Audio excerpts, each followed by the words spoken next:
Bismillahirrahmanirrahim.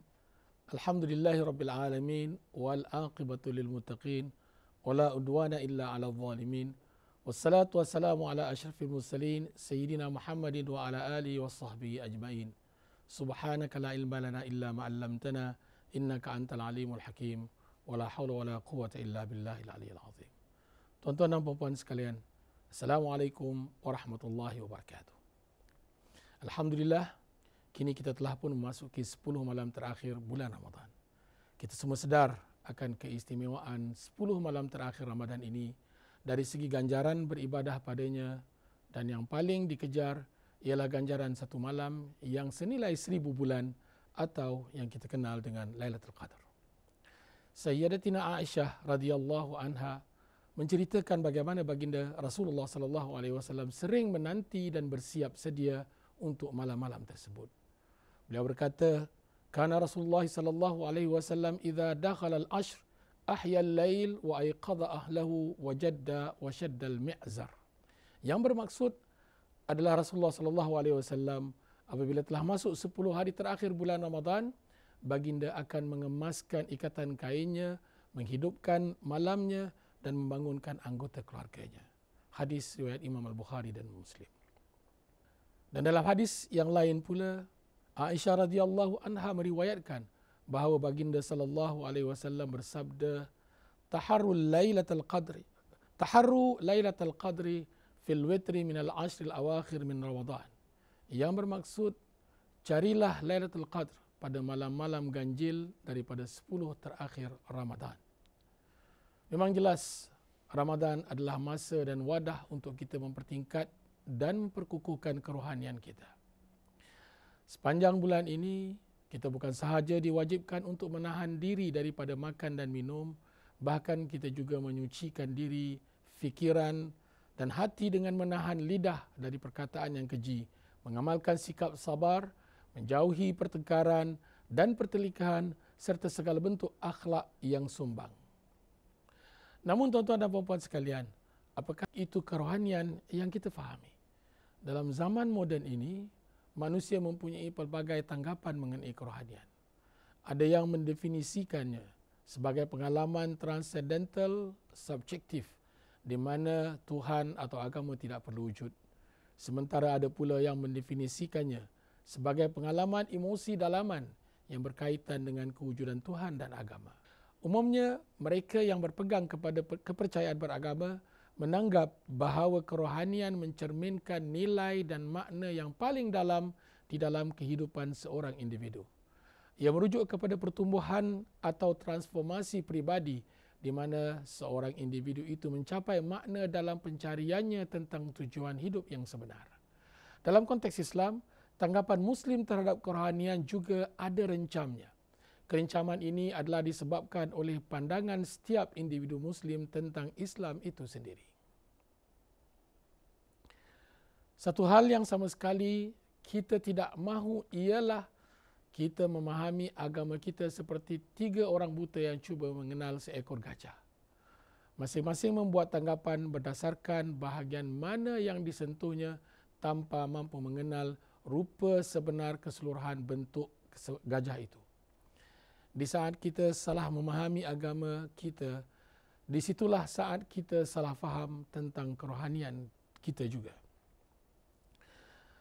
Ada di kalangan kita yang bertanggapan bahawa Islam adalah agama pribadi yang tidak ada kena-mengena dengan urusan kehidupan harian, masyarakat dan keluarga. Daripada tanggapan ini, mereka memahami kerohanian sebagai pengalaman pribadi. Ada yang berpendapat bahawa Islam itu adalah kerohanian secara keseluruhannya. Dari tanggapan ini pula, mereka melihat dunia sebagai suatu tipu daya lalu memperlecehkannya sama sekali. Ada pula yang berpendapat bahawa Islam adalah tentang politik dan pengganasan. Daripada tanggapan ini, maka kerohanian hanya mempunyai nilai-nilai tempelan sahaja. Oleh itu, adalah penting bagi kita untuk mempunyai pemahaman yang tepat mengenai Islam. Kerana semua pegangan dan amalan kita dalam agama ini adalah hasil daripada pemahaman kita yang sebenar terhadap Islam itu sendiri.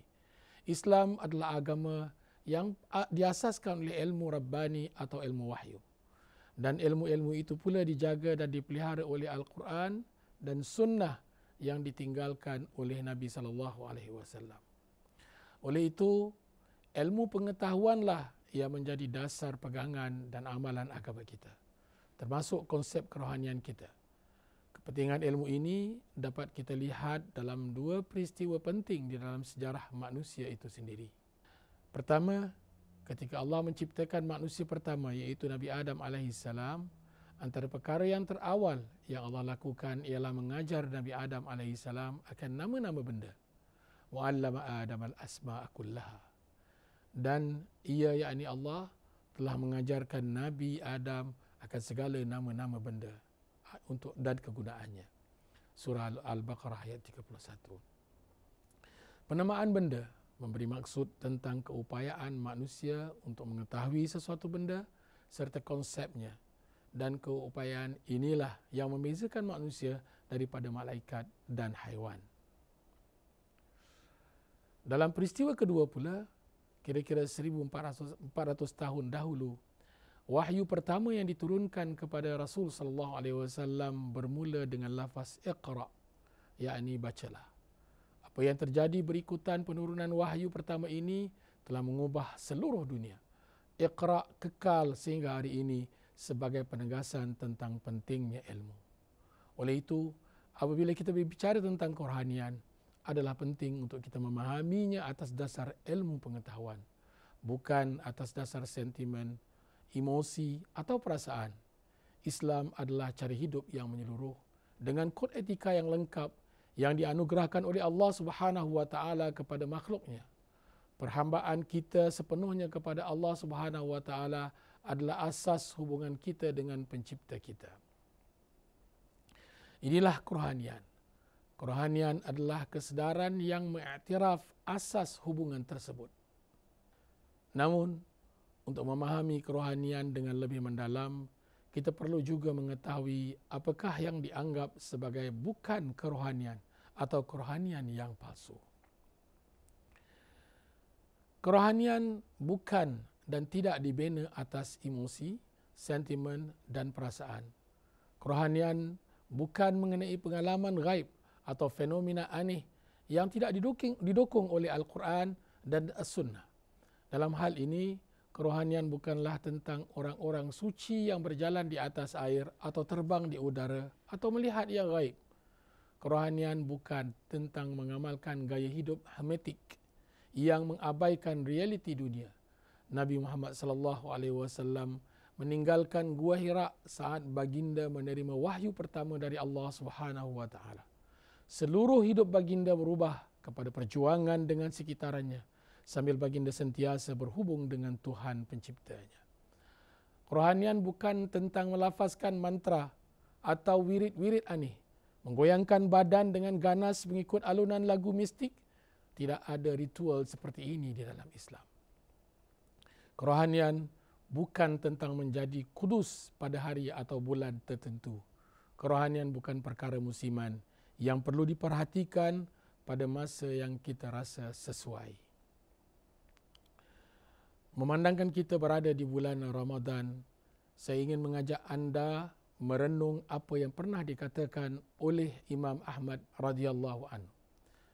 Beliau berkata, seburuk-buruk kaum adalah mereka yang hanya mengenal Allah di bulan Ramadan sahaja.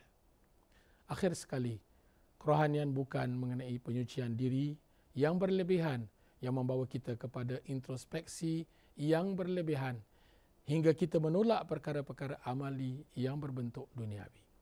Apapun yang kita lakukan, tidak kira besar atau kecil dan di mana sahaja, adalah kerohanian apabila ia dikaitkan dengan hubungan kita dengan Tuhan.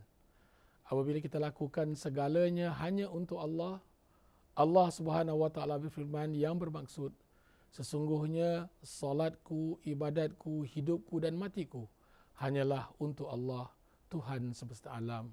Surah Al-An'am ayat 162. Allah menjadi tujuan kerana kita yakin bahawa ia sentiasa berada dekat dengan kita. Allah berfirman dalam hal ini yang bermaksud, dan dia yakni sentiasa bersama kamu di mana saja kamu berada. Surah Al-Hadid ayat 4. Dan firman-Nya lagi yang bermaksud, dan kami lebih dekat kepadanya daripada urat lehernya, dalam surah Qaf ayat 16. Dalam sebuah hadis qudsi pula, Allah berfirman atas lisan Nabi SAW yang bermaksud, aku adalah sebagaimana yang disangkakan oleh hamba-Ku, dan aku bersamanya ketika ia mengingatiku. Jika ia mengingatiku ketika ia bersendirian, aku juga akan ingat kepadanya. Dan jika dia mengingatiku ketika berada dalam kumpulan, aku akan mengingatinya dalam kumpulan yang lebih baik daripada mereka. Dan jika dia mendekatkan diri kepadaku sejengkal, nescaya aku akan mendekatkan diriku kepadanya satu hasta. Dan jika dia mendekatkan dirinya kepadaku sehasta, nescaya aku akan mendekatinya sedepa. Dan jika ia datang kepadaku dengan berjalan, aku akan mendatanginya dengan berlari. Hadis riwayat Imam Al-Bukhari. Apa yang lebih penting dalam kerohanian ialah aspek amalinya. Bertentangan dengan beberapa kepercayaan yang silap, kerohanian tidak bermaksud kita menjadi pasif dan tidak perlu melakukan apa-apa. Kerohanian bukan erti kita menyembunyikan diri di dalam masjid atau di mana tempat suci. Sebaliknya, kerohanian adalah manifestasi keimanan kita kepada Tuhan yang kita terjemahkan dalam bentuk amalan dan tindakan. Allah Subhanahu wa taala berfirman, "Man 'amila salihan min dzakarin aw untha wa huwa mu'minun, falanuhyiyannahu hayatan thayyibah wa lanajziyannahum bi ahsani ma kanu ya'malun." Yang bermaksud, barang siapa yang mengerjakan kebajikan, baik lelaki maupun perempuan, dalam keadaan ia beriman, maka pasti akan kami kurniakan kepadanya kehidupan yang baik dan akan kami berikan balasan dengan pahala yang lebih baik dari apa yang telah mereka kerjakan. Surah Nahl ayat 97. Dalam ayat ini, lafaz hayatan thayyibah membawa arti kehidupan yang baik. Dan kehidupan di sini termasuk yang suci dan kerohanian, tetapi tidak terpisah daripada kehidupan duniawi. Atas dasar ini, kerohanian berarti merangkumi seluruh tindakan kita. Bukan hanya introspeksi semata-mata, dan melalui tindakanlah kesabaran dan ketabahan kita diuji dan kerohanian kita diperkaya dengan lebih bermakna. Itulah kerohanian yang hidup dan sejati. Atas kefahaman inilah, tuan-tuan dan puan-puan sekalian, segala ritual agama dan amal ibadah kita adalah bukti perhambaan kita yang mendalam dan ikhlas kepada Allah Subhanahu wa taala. Dalam disiplin tasawuf, inilah yang dikenali sebagai proses tazkiyah atau pembersihan dan penyucian diri seorang hamba dari segi jasmani, mental dan rohani. Dengan kefahaman sebeginilah, kita akan lebih memahami dan menghayati mengapa kita bersungguh-sungguh merebut kebaikan yang tidak terhingga daripada 10 malam terakhir bulan suci Ramadan ini. Dan kita akan lebih memahami mengapa para solehin berasa sedih dan menangis ketika mengucapkan selamat tinggal kepada Ramadan. Sekian wabillahi taufiq wal hidayah. Wassalamualaikum warahmatullahi wabarakatuh.